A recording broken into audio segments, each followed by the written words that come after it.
ॐ सदाशिवसमारम्भां शङ्कराचार्यमध्यमाम् अस्मदाचार्यपर्यन्तां वन्दे गुरुपरम्पराम्। ॐ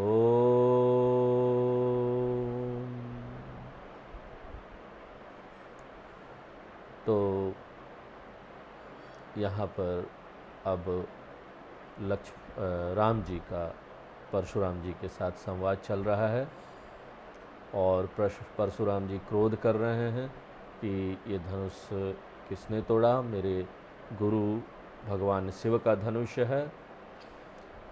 और भगवान राम बहुत ही विनम्रता से परशुराम जी से बात करते हैं और उनको समझाने का प्रयत्न करते हैं। तो भगवान राम बताते हैं कि लक्ष्मण जी ने जो कुछ भी अनुचित बात कही, क्योंकि इससे पहले उनके साथ लक्ष्मण जी का संवाद हो चुका था और लक्ष्मण जी भी क्रोध कर रहे थे।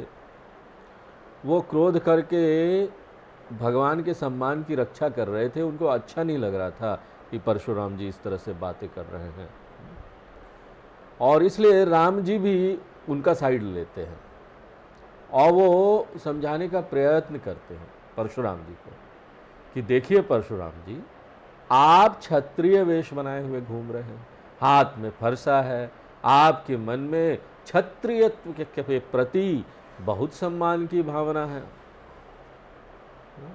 आप ब्राह्मण होते हुए भी धनुष बाण और कुठार उठाए हुए घूम रहे हैं और शास्त्र की दृष्टि से तो ये अच्छी बात नहीं है। शास्त्र की दृष्टि से ये उपहास की बात है और इसको देख के जो कम आयु वाले, थोड़ा जिनको अनुभव कम है, वो गुस्सा जल्दी करते हैं। अनुभव जिनको कम है, वैसे आजकल बूढ़े लोग भी गुस्सा करने में कम नहीं है वो भी क्रोध बहुत करते हैं। क्रोध जो है ना, एक बहुत बड़ी बीमारी हो गई है। शांति से काम करना देखिए बहुत अच्छा होता है, अपने स्वास्थ्य को भी अच्छा रखता है और जो भी वातावरण में यहाँ समस्या आई है, एक दूसरे के बीच रिश्तों में समस्या आई है, शांति रख के ना उस समस्या को सुलझाया जा सकता है, उस समय समाधान भी मिल जाता है। लेकिन क्रोध ऐसी डाकनी है कि जब आती है तो आ जाती है, बस कोई कुछ नहीं कर सकता। लेकिन यहाँ पर लक्ष्मण जी ने जो परशुराम जी के ऊपर क्रोध किया वो ऐसा क्रोध नहीं था। वो तो उन्होंने भगवान राम से आज्ञा मांगी, क्रोध करूं क्या क्रोध के लिए कोई आज्ञा मांगता है क्या? लेकिन उन्होंने भगवान राम से आज्ञा मांगी। तो राम जी यहाँ पर क्या बोल रहे हैं कि छोटी आयु का लड़का है। तो लक्ष्मण जी को क्रोध आ गया आपको देख करके, आप क्षत्रिय हैं और ये क्षत्रियत्व के कारण हुआ, क्योंकि एक क्षत्रिय, एक वीर क्षत्रिय जब दूसरे वीर क्षत्रियों को सामने देखता है तो वो अपने बल का गुणगान करता है। वो अपने दर्प में आ जाता है कि मेरा बल सबसे ज्यादा है और क्षत्रिय को ये करना पड़ता है क्योंकि उनका काम है ना धर्म की रक्षा करना, दूसरे लोगों को बचाना। अगर वो इस तरह से नहीं करेगा, अपने बल को नहीं बताएगा और अपने बल को नहीं दिखाएगा कि दूसरे लोग फिर उसकी बात नहीं सुनेंगे ना। समाज में ऐसे लोग हैं। अब पुलिस वाले हैं, अब पुलिस वाले बड़े शांति से जाएंगे, चोर महाशय आप चोरी मत करो ना उनका बात कौन सुनेगा भाई? इसलिए पुलिस वाले देखिए जरा कठोर होता है उनका वाणी। वो जाएंगे आप थाने उन्हें में भी तो बड़े कठोरता से, वो सबको जो भी हो वो सबको चोरी समझते हैं कठोरता से बात करेंगे। तो इस तरीके से यहां पर जो है ना, ये लक्ष्मण जी ने उनका क्षत्रिय रूप देखा। आपका नाम सुना था, राम जी बोलते हैं लक्ष्मण जी ने आपका नाम सुना था परंतु आपको पहचाना नहीं, लड़का है ना, अनुभव नहीं। उसने देखा क्षत्रिय वंश है, क्षत्रिय वंश के स्वभाव के अनुसार आपकी बातों का उत्तर दिया। यदि आप एक विप्र रूप में आते ना, एक साधु रूप में, एक मुनि रूप में, एक ब्राह्मण रूप में, तो ये बालक आपके चरणों की धूली अपने सिर पर रखता, आपको प्रणाम करता, हाँ? आपसे कभी भी ऐसे नहीं बात करता जैसे उसने किया, आपका आदर करता। समाज में ज्ञानी लोगों की, ब्राह्मण लोगों का आदर होना चाहिए, उनकी वजह से समाज में यहां सब कुछ टिका हुआ है, आधार है वो समाज का। अब लक्ष्मण जी यह निर्णय ही नहीं कर पाए कि आप ब्राह्मण हैं या क्षत्रिय। यदि यह मान ले कि उनसे गलती हुई है तो भी अनजाने में हो गई है गलती, इसलिए प्रभु आप उसको क्षमा कर दीजिए। आप तो ब्राह्मण हैं, ब्राह्मणों के हृदय में दया और कृपा होनी चाहिए। अछूत की भावना ने तुम बड़ा छूत हो, तुम मत आओ, तुमको नहीं छूंगा, ये सब नहीं चलेगा समाज में। ब्राह्मण तब तुम नहीं हो, जाति के होकर भी तुम ब्राह्मण नहीं हो। क्यों? तुम में दया और कृपा नहीं है। कोई तुम्हारे पास ज्ञान मांगने आया, कुछ मांगने आया और तुम उसको भगा दे रहे हो। आश्रमों में भी आजकल यही होता है। इतने वो लोग आप चले जाएंगे साउथ इंडिया में, दक्षिण भारत में तिरुपति के पास है, वहाँ पर मंदिरें वगैरह है, उसके साथ ना वेद आश्रम वगैरह है, बच्चों को वेद पाठ कराते हैं। यहाँ लखनऊ में भी है, एक दो जगह मैं गया था तो लखनऊ में भी है वेद आश्रम। अब वो डायरेक्टली आपको नहीं बोलेंगे, लेकिन इनडायरेक्टली बोल देंगे जाति का ब्राह्मण होना चाहिए तभी हम वेद पढ़ाएंगे।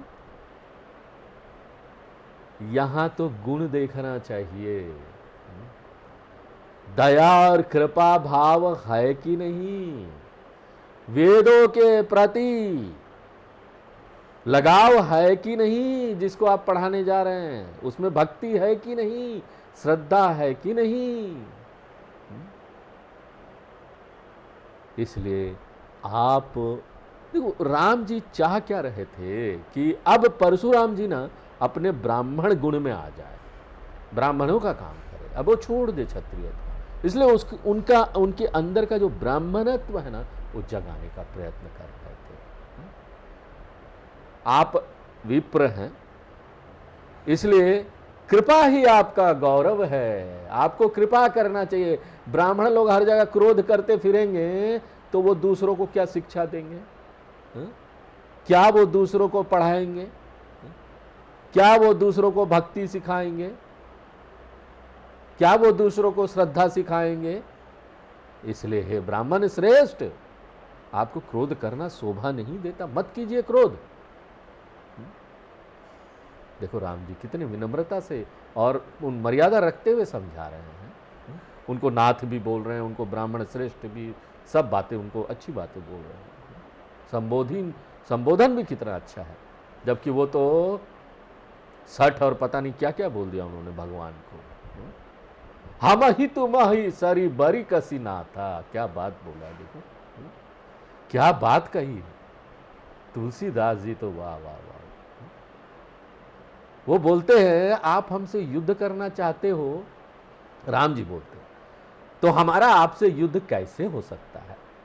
युद्ध तो बराबर वालों से होता है ना, हम तो आपके सेवक हैं। क्या बात बोली, भगवान हो के यहां आके, जिनके पास सारी शक्ति है, जो सबसे बड़े हैं, जो यहां कुछ भी कर सकते, जो मालिक है इस पूरी दुनिया का, वो परशुराम जी को क्या बोलते हैं? हम आपके सेवक हैं, आप हमारे स्वामी हो, इसलिए जहां आपके चरण हैं वहां हमारा सिर रहेगा। तो भला सरीबरी, सरीबरी यानी बराबरी कैसे हो सकती है? मैं तो सेवक हूं। भगवान राम कहते हैं और बोलते हैं, और भी बहुत सारी बातें हैं जिसमें से ना हम आपसे बहुत कम हैं।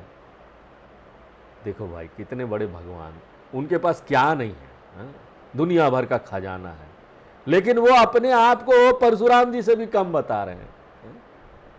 वो बोलते देखो हमारा ना छोटा सा क्या है, राम, राम नाम है मेरा, लेकिन तुम्हारा तो परशु सहित बड़ा राम है, परशु में लगा दो राम, तो क्या हो गया? परशुराम। यहां पर देखते हैं कि भगवान राम जी परशुराम जी का बहुत बड़े थे। वो शरीर में क्षत्रिय भगवान होने से क्या हुआ, वो क्षत्रिय का शरीर उन्होंने लिया था, तो वो अपने आप को मर्यादा में रख के कितना, देखो इसके लिए कितना धैर्य चाहिए। आपके पास बड़ी शक्ति हो जाए, हाँ?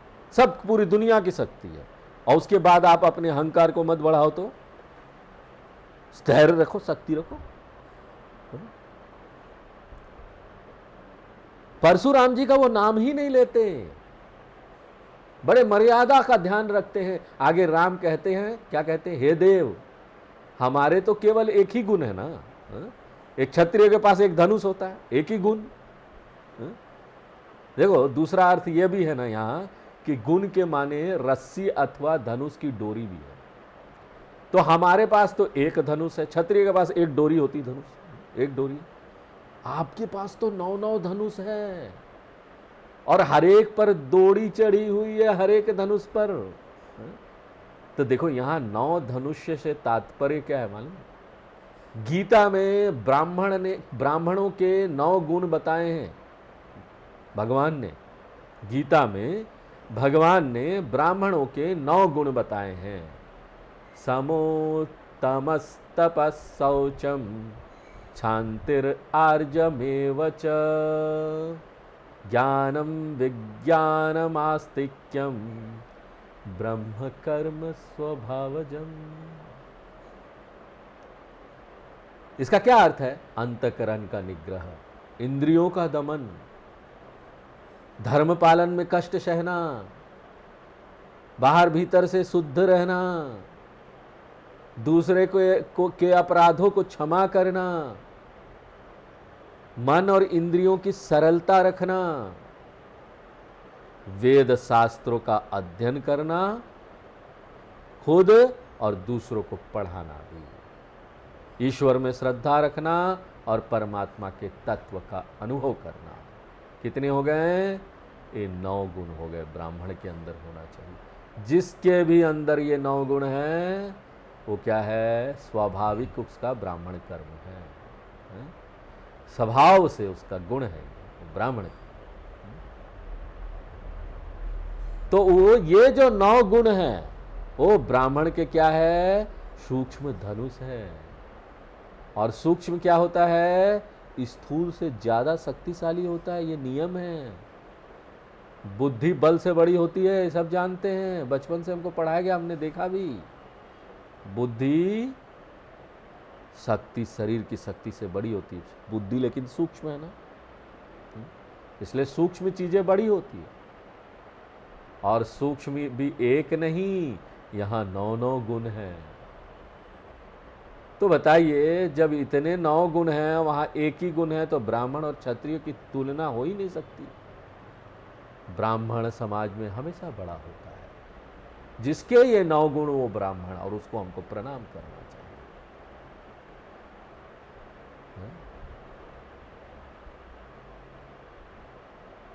जाति का ब्राह्मण आप हैं, ठीक है, जनेऊ पहनते हैं, लेकिन पता है क्यों है ये जनेऊ? ये जनेऊ जो है वो 9 गुणों का प्रतीक है। जनेऊ में 3 लड़े होती है, और तीनों में 3 डोरियां होती है। क्यों होती है? कि जब एक ब्राह्मण जनेऊ धारण करता है ना, बहुत जिम्मेदारी हो जाती है उसके ऊपर। उसको याद रखना चाहिए कि हमारे अंदर ये 9 गुण होने चाहिए, नहीं तो मैं ब्राह्मण नहीं, मैंने ये जनेऊ का मर्यादा या उसकी लाज को रखा नहीं।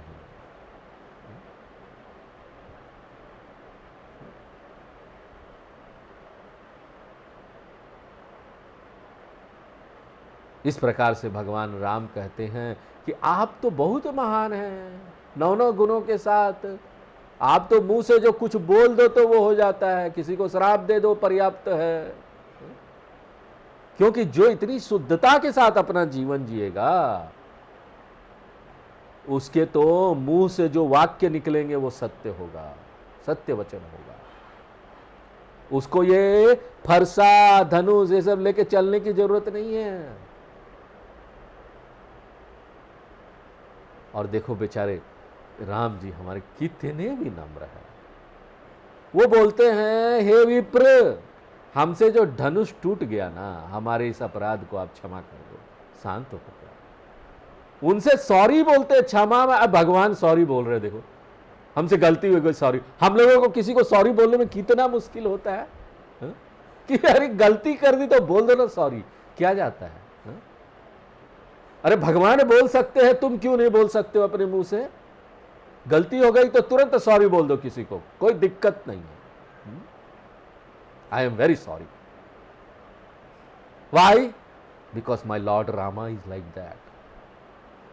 मेरे भगवान राम ऐसे हैं कि वो तो परशुराम जी को भी सॉरी बोल देते हैं, क्षमा कर दो, धनुष टूट गई, जबकि उन्होंने कोई गलत काम नहीं किया।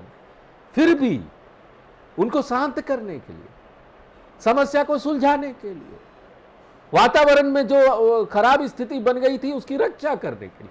धर्म की रक्षा सबसे ऊपर होता ना, सबसे ऊपर क्या है? धर्म की रक्षा करना। ये नहीं देखना ना मेरी तो गलती नहीं थी, लड़ते हैं लोग, मेरी गलती नहीं थी, तुम कैसे बोल रहे हो, फिर भी आप बोल रहे हो मेरी गलती नहीं थी। उससे ऊपर उठो ना, आपकी गलती थी कि नहीं थी भूल जाओ, उससे ऊपर उठो ना। देखो यहां पर आपके एक्शन से, आपके कुछ करने से धर्म की रक्षा हो रही है क्या? राम जी ने देखा कि मेरे क्षमा मांगने से अगर परशुराम जी शांत हो जाए, ये स्थिति ठीक हो जाए, तो धर्म की रक्षा तो ऐसे भी हो गई, क्योंकि उन्होंने जो धनुष तोड़ा था उसमें तो बहुत सारे लोगों का दुख दूर हो गया था। कितने लोग मुक्त हो गए थे, कई लोगों को मुक्ति प्राप्त हो गई थी। तो इसलिए हे विप्र, मैं क्षमा मांगता हूं, आप शांत हो जाओ ना। आई एम नॉट, मेरी गलती नहीं है, मैं मिस्टेक नहीं कर सकता। भाई मान लो यार, क्या जाता है, सामने वाला शांत हो जाएगा ना। और वहां पर कई लोग जो दुखी हो रहे थे आप दोनों की लड़ाई देखकर, वो भी खुश हो जाएंगे, शांत हो जाएंगे ना। उनको देख के तुम बोल दो कि कोई बात नहीं, क्षमा मांग लो। इसलिए मांगो क्षमा, क्या दिक्कत है, कहीं भी गलती होती मांग लो।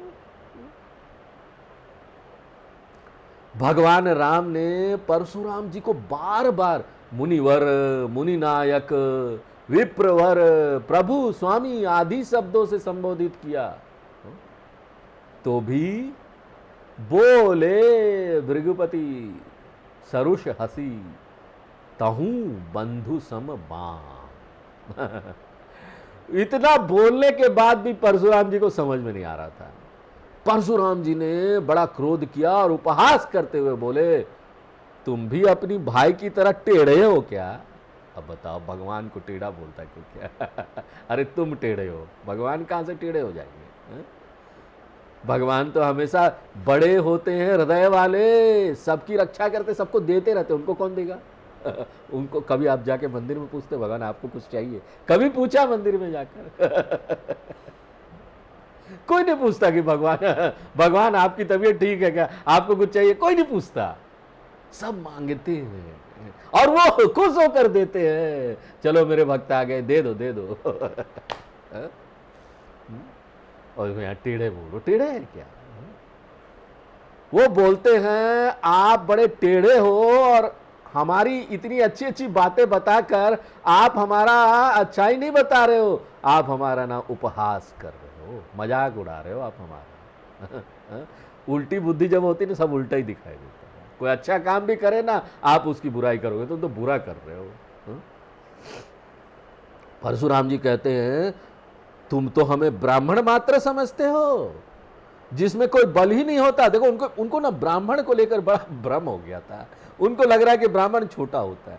वो बोलते हैं ब्राह्मणों के पास तो कोई शक्ति ही नहीं होती, बेचारे पढ़ाओ पढ़ाओ पढ़ाते रहते हैं, कोई शक्ति है ही नहीं, कुछ कर नहीं सकते, किसी को मार भी नहीं सकते, हाथ भी नहीं उठा सकते। यहाँ तो हम लोग देखो कितने वीर है, क्षत्रिय, मार देंगे। तो हम यहाँ देख रहे हैं कि परशुराम जी के हृदय में ब्राह्मणत्व के प्रति बड़ी हीन भावना थी। और भगवान राम चाह रहे थे कि परशुराम जी जो ये बात को भुला गए हैं कि ब्राह्मण का कितना गौरव है इस समाज में, वो फिर से जागृत हो जाए। अरे पूरे हमारे शास्त्र इसीलिए तो है कि एक व्यक्ति अपने गुणों को बदलते बदलते बदलते सत्व गुण में आए। ब्राह्मण का सत्व गुण प्रधान होता है ना, वही ब्राह्मण है ना। ये गुणों की यात्रा है। एक जो अभी शूद्र व्यक्ति है, आलसी है, कुछ नहीं करता, कुछ करना नहीं चाहता, मेहनत से भागता है, उसको हम पहले बोलते क्या है, तुम वैश्य बन जाओ। वैश्य बनो गुण का। वैश्य क्या है, बड़ा मेहनत करता है। देखिए आप बनिए के दुकान में जाइए, कितना मेहनत करता है, रात को 12-12 बजे तक बैठा हुआ अपने दुकान में, नौकरों को भी बोले जा रहा सुबह से, ये काम करो, वो सामान उठाओ, ये करो, सारा आज प्रॉफिट इतना होना चाहिए, डबल हो जाना चाहिए, बहुत मेहनत करता है। तो एक व्यक्ति को अगर वो शूद्र है ना, तो पहले उसको वैश्य होना पड़ेगा, सीधे सीधे वो नहीं क्षत्रिय ब्राह्मण बन जाएगा। और जब वो इतना मेहनत करेगा, अपने लिए कमाएगा ना, धीरे धीरे उसके मन में आएगा कि ना हमको अब समाज के लिए भी कुछ करना चाहिए। तब समझिए कि उसका गुण क्षत्रिय होते जा रहा है। और क्षत्रिय से भी, जब क्षत्रिय को भी पता चलेगा ना कि यहाँ पर शास्त्र महान है, शास्त्रों को जानना चाहिए, उसका अध्ययन करना चाहिए और दूसरों को बताना चाहिए, तब आप क्या हो गए, ब्राह्मण हो गए, बड़े हो गए, सबसे ऊंचे स्तर पर आप हैं। और परशुराम जी में वही जागृत करना चाह रहे थे, परंतु परशुराम जी ने साफ कह दिया कि हमें ना तुम छोटा मोटा ब्राह्मण मत समझो, पोथी लेके घूम रहे हैं, जहां तहां पूजा करा दिया और जो दे दिया ले लिया चले गए। हम ऐसे नहीं हैं, हम तो छीन लेंगे। मैं जैसा विप्र हूं ना, मैं तुमको बताता हूं। अच्छा, वो जस्टिफाई कर रहे, जब लोग उल्टी बुद्धि होती ना, अपने कर्म को जस्टिफाई कर, उसमें तर्क देंगे, बोलेंगे हम जो कर रहे ठीक कर रहे हैं। वो बोलते हैं, देखो परशुराम जी बोलते हैं, विप्र लोग यज्ञ करते हैं, यज्ञ हवन सब करते हैं, हमारा भी एक यज्ञ है, मैं भी ब्राह्मण हूं, यज्ञ कर रहा हूं। और ये ऐसा यज्ञ है जिसमें धनुष तो खुआ के समान है और बाण आहुति की तरह है। बाण का आहुति जा रहा है धनुष के माध्यम से, वो हाथ में लेते हैं ना, यज्ञ और हवन के समय एक चम्मच होता है ना बड़ा लकड़ी का, उसमें से सारा घी वगैरह सब डाल रहे होते हैं, वो धनुष है समझ लो। और जो घी वगैरह है ना, वो क्या है, बाण है। तो और इस यज्ञ कुंड में हमारा क्रोध जा रहा है, ज्वाला की तरह क्रोध धधक रहा है। कैसा जस्टिफाई कर दो, हम यज्ञ कर रहे हैं, ये ब्राह्मणों का यज्ञ। समिधि सेन चतुर रंग सुहाई,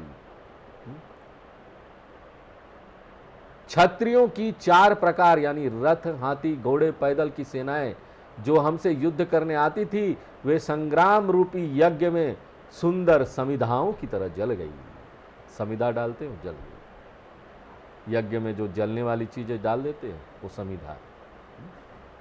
महामहीप भय पशु आई, जैसे यज्ञ के बाद पशु बलि दी जाती है, ऐसे ही बड़े बड़े राजाओं को ना हमने फरसे से काट दिया, माने उसका बलि चढ़ा दिया, जाओ। इस प्रकार से ऐसे करोड़ों युद्ध रूपी जप यज्ञ एक के बाद एक हमने किया। क्या बात कर रहे हैं, देखो जस्टिफाई कर रहे हैं अपने कर्म को, हम ठीक कर रहे हैं।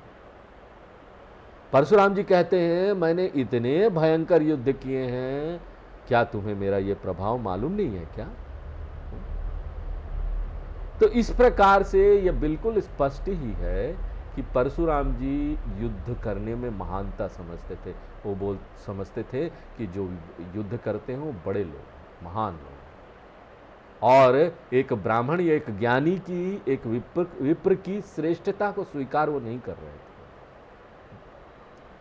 बोल असी नीदरी विप्र के भोरे, परशुराम जी फिर भगवान राम से कहते हैं कि अज्ञान के कारण तुम हमें, भगवान को अज्ञानी बोल रहे हो, तुम हमें नीरा विप्र समझ रहे हो, हमारा निरादर करते हो। अरे भगवान तो जब आते हैं ना अवतार लेकर, तब भी वो ज्ञानी होते हैं, उनको पता होता है, वो स्वेच्छा से आते हैं, उनको यहाँ ठेला नहीं जाता है। अवतार जब यहाँ आते हैं, अवतार और मनुष्य में क्या अंतर? मनुष्य को तो जबरदस्ती आना पड़ता है ना। हाँ?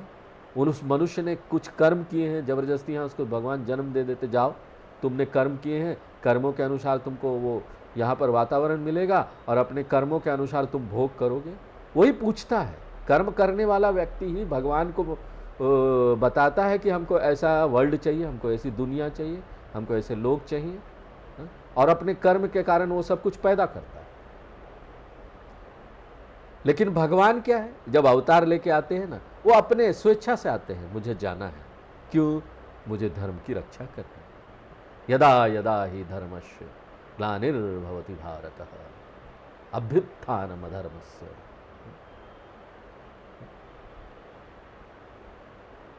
तो यहां पर क्या है, भगवान ज्ञानी है, लेकिन परशुराम जी उनको क्या बोल रहे हैं, तुम विप्र समझ के अज्ञान के कारण मेरा निरादर करो। निरादर करते हैं, आदर नहीं करते। परशुराम जी को भगवान राम के महान गुण तो नहीं दिखाई देते। उन्हें लगता है भगवान राम में कुछ विशेषता है तो ये है कि उन्होंने धनुष तोड़ दिया, बस इतना ही वो देख रहे हैं, दिखाई ही नहीं दे रहा, उनकी दृष्टि जा ही नहीं रही वहां पर। वे भगवान राम से कहते हैं कि अहमिति मनहु जीती जग ठाड़ा। तुम्हें इतना अहंकार हो गया है कि तुमने धनुष तोड़ दिया और ऐसे खड़े हो जैसे सारे दुनिया पर तुमने विजय प्राप्त कर ली हो। इस प्रकार परशुराम जी अपनी कल्पना से भगवान राम पर अभिमान आरोपित करते रहे। उनको क्या अभिमान राम जी को, वो तो धनुष उन्होंने अपने गुरु के आदेश पर तोड़ा, वो उनको वो भी खुशी नहीं हो रही थी, हमने बहुत बड़ा काम कर लिया। कोई नहीं, इतना बड़ा काम किया, लेकिन कोई अंदर से अहंकार नहीं कि बहुत बड़ा काम हुआ। अरे गुरु ने आदेश दिया ये काम करना है तो करो, कर लिया। आजकल तो गुरु आदेश देंगे कि काम करना है तो उसमें क्वेश्चन हो जाएगा, ऐसा क्यों करना। उससे आजकल माँ बाप बच्चे के साथ भी ऐसा ही होता है, बच्चे लोग भी ऐसे ही होते हैं। पहले तो माँ बाप की बात सुनते थे, वो बोलेंगे ऐसा करो, 10 क्वेश्चन, क्यों करें हम, अपने हिसाब से हम ऐसे करेंगे। अरे भाई मैं अब उनको ना, कई बच्चे होते हैं जो आप उनको तर्क दो तो समझ जाए कि हम ना देखो ये ऐसे इसलिए करने चाहिए क्योंकि मेरा ये अनुभव है कि तुम अगर ऐसा करोगे तो ये तुमको परेशानी आने वाली है, ये काम नहीं होगा, ये मेरा अनुभव है, मैं उम्रदार हूँ, तुमसे ज़्यादा जानता हूँ बेटा, मेरी बात सुन लो। तो बेटा सुन भी लेता है। हाँ? लेकिन अब ऐसी स्थिति आ रही है, वातावरण ऐसा होता जा रहा है कि अब तो बच्चे वो भी नहीं सुनते, तर्क भी नहीं सुनना चाहते, वो वापस तर्क देते, नहीं आप गलत बोल रहे हो, ऐसा भी तो हो सकता है। हाँ? हम ये नहीं करेंगे, हम जो चाहते वही करेंगे, जाओ करो। तो इतना अहंकार, विजय प्राप्त कर लियो पूरी दुनिया पर आपने धनुष तोड़कर, अब भगवान राम पर अभिमान बोल रहे हैं, उनको अभिमान हो गया है। क्या अभिमान, जो इस संसार को बनाने वाले हैं, भगवान बोलते हैं मेरे एक अंश से ये जगत है, जिसके एक अंश से अगर ये जगत पूरा दुनिया, उनका एक धूल का कण है पूरा दुनिया, भगवान के शरीर का एक कण पूरी दुनिया। अब वो भगवान को क्या अभिमान होगा, अपने शरीर का एक कण का कोई अभिमान करता है, कण है मेरा, कोई करेगा अभिमान, कभी नहीं होगा उनको, कोई अहंकार नहीं। भगवान श्री राम जी कहते हैं कि हे मुनि, जरा सोच विचार के बात करो, आप तो क्रोध में बहुत ज्यादा कर रहे हो, जबकि हमारी गलती बड़ी छोटी सी है। अब छोटी सी भी गलती मान ले रहे हो। छुअति ही टूट पिनाक पुराना। आप तो कहते हो कि हमें धनुष तोड़ने का अभिमान होगा, परंतु मैं अभिमान किस बात पर करूं, वो तो छोटा मोटा पुराना टूटा हुआ धनुष पहले से था ही, और हमने तो बस छुआ उसको तो वो टूट गया, हमको तो ताकत भी नहीं लगानी पड़ी, और तुम बोल रहे हो कि हमको इसका अभिमान होगा क्या। जो हम निदर ही विप्र बदी सत्य सुनहु भृगुनाथ। भगवान श्री राम कहते हैं कि हम यह जानकर भी कि आप विप्र हैं और फिर भी यदि आप निरादर करते हो तो हे भृगुनाथ, हम बिल्कुल सत्य कह रहे हैं कि फिर संसार भर में और ऐसा कौन वीर है जिसके सामने हम सिर झुकाएंगे। भगवान अब अपनी महानता ला रहे सामने। बड़ा तुम बोल रहे हो, तुम अगर क्षत्रिय बनोगे ना तो मैं भी क्षत्रिय बन जाऊंगा, और मैं ऐसा क्षत्रिय हूं इस संसार में जिसको कोई हरा नहीं पाया। भगवान बोलना चाह रहे थे तुम विप्र बनो, विप्र बनोगे तो मैं तुम्हारे सामने सिर भी झुकाऊंगा, तुमको प्रणाम करूंगा। यहां पर इस समाज में ब्राह्मण हमारे वंदनीय हैं, सिर और कहीं झुकेगी नहीं, हम उन्हीं को प्रणाम करते हैं। राम जी बोलते हैं देखो, इसलिए ना बनो, शास्त्र जो बोलते ना ब्राह्मण बनना है, बनो ना ब्राह्मण। किसने रोका है? अपने गुण को बनाओ, अच्छा दया लाओ, कृपा लाओ, मेहनत करो, शास्त्रों का अध्ययन, बनाओ अपने आप को ब्राह्मण। भगवान भी प्रणाम करेंगे। वो बोलते मेरा सिर ऐसे ही लोगों के सामने झुक जाता है। अगर भगवान को झुकाना है, वैसे तो झुकाने की बात कुछ नहीं है, लेकिन भगवान का प्रेम अगर प्राप्त करना है तो हमको यही करना चाहिए। सबसे अच्छा काम दुनिया में यही है। शास्त्रों का अध्ययन करो, दूसरों को भी बताओ, खुद भी जानो, और अपने अंदर ये गुण रखो, उपकार की भावना, दया की भावना, क्षमा की भावना, इंद्रियों की निग्रह की भावना। भगवान भी आपसे सबसे ज्यादा प्रेम करेंगे। भगवान गीता के अंतिम अध्याय में बोलते हैं कि हे अर्जुन, ये जो गीता का ज्ञान है ना, जो खुद पढ़ेगा और दूसरों को सुनाएगा ना, वो मेरा सबसे प्रिय होगा। मैं सबसे ज्यादा उससे प्रेम करूंगा। वैसे तो मैं सबसे प्रेम करता हूं, मेरे सभी भक्तों से करता हूं, लेकिन जो ये काम करेगा ना, उससे मैं और ज्यादा, वो मेरा सबसे नजदीक होगा। इसलिए देखो, ब्राह्मणत्व गुण जिसमें है, ब्राह्मण लोग है, उसको हम क्यों प्रणाम करते हैं? वो जाति का है या व्यक्ति है उसके कारण नहीं करते उसको, वो प्रतीक है ज्ञान का। हमारे शास्त्रों के अंदर बहुत ज्ञान भरा पड़ा है, जो आपकी पूरी दृष्टि बदलकर आपको छुड़ा देता है इस संसार से ही, भगवान तक पहुंचा देता है वो आपको।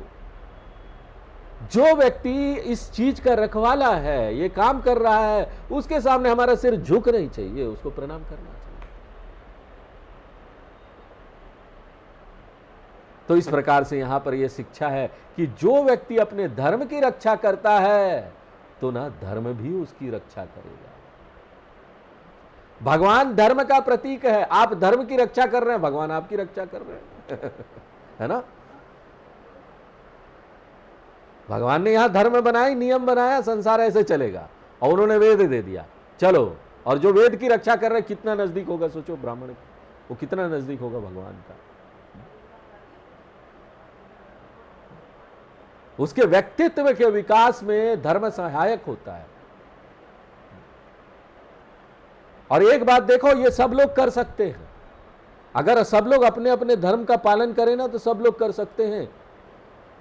अगर जाति की भी बात आती है, काम की बात आती है कि कौन कैसा काम कर रहा है, कर्म के अनुसार अगर कोई शूद्र है, कोई शूद्र वाला काम कर रहा है, भले जाति का ब्राह्मण हो, लेकिन शूद्र वाला काम कर रहा है, बोरा उठा रहा है, उसको ज़्यादा दिमाग नहीं लगाना पड़ता है। अगर वो भी अगर ईमानदारी से करे ना, झूठ नहीं बोले, ईमानदारी से मेहनत से करे कि मालिक का काम है, कुछ गलती ना करूं जिससे मालिक का नुकसान हो, और अगर मालिक ने 2 बोरा उठाने बोला है तो मैं 4 बोरा उठा के रखूंगा, ऐसा अगर शूद्र अपने धर्म का पालन करता है तो वो भगवान के सबसे नजदीक है। भगवान तो मंदिर से भी निकल के उसके लिए आएंगे, उसको मंदिर में भी जाने की जरूरत नहीं। और ऐसा ही शूद्र आगे बढ़ता है, आगे जाता है, और वो वैश्वत्व की प्राप्ति करता है, वैश्व बनता है, बहुत मेहनत करता है,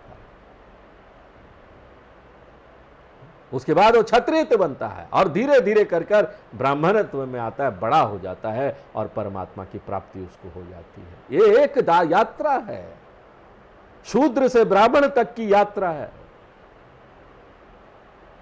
इसलिए हर एक व्यक्ति को अपने धर्म का पालन बड़े ईमानदारी से करना चाहिए। अपना 100% जहां भी रहो ना, अपना 100% देकर करो, अपना वो बुद्धि मत लगाओ। किसी ने अभी व्हाट्सएप पर भेजा था कुछ कि ना यहाँ पर ना अगर ये बुद्धि उल्टी सीधी आप लगाओगे ना तो डराते हैं ऐसे लोगों को ना डराते कि अच्छा काम करो। बोलते अगर उल्टी सीधी बुद्धि लगाओगे ना, ये दिमाग अपना फालतू काम में लगाओगे, दूसरों को धोखा देने में, भ्रष्टाचार करने में, कैसे हम कम काम करके ज़्यादा पैसा ले लें, कैसे हम मेहनत ना करें, दूसरों को अपना काम थमा दें। अरे यहाँ तो दूसरों का भी काम लेके कर देना चाहिए अगर कोई नहीं कर रहा है तो, शिकायत करने के बदले। अगर आप में हिम्मत है तो कर दो, उसको छोड़ जाने दो। लेकिन अगर कोई ऐसा व्यक्ति है ना षड्यंत्र करने वाला, तो वहां पर ना काली माँ का तस्वीर था, कई मुंडों की माला पहनी हुई थी। बोला ऐसे मुंडी ना मेरे माँ को बड़ी पसंद है, वो सारे मुंडों की माला पहनी हुई है मेरे माँ को ऐसी मुंडियाँ बड़ी पसंद है तो सावधान हो जाओ है ना। काली माँ के मुंडों की माला अगर नहीं बनानी है अपने दिमाग को, तो दिमाग को बड़ा अच्छा रखना चाहिए। दूसरों की सेवा, उपकार, ये भावना, कर्म योग की भावना, ऐसी भावना से हमको जीवन जीना चाहिए। तो आज यही विराम देते हैं, आगे फिर नेक्स्ट क्लास में देखेंगे। पूर्णमदः पूर्णमिदं पूर्णात् पूर्णमुदच्यते पूर्णस्य पूर्णमादाय पूर्णमेवावशिष्यते। ओम शांति शांति शांति।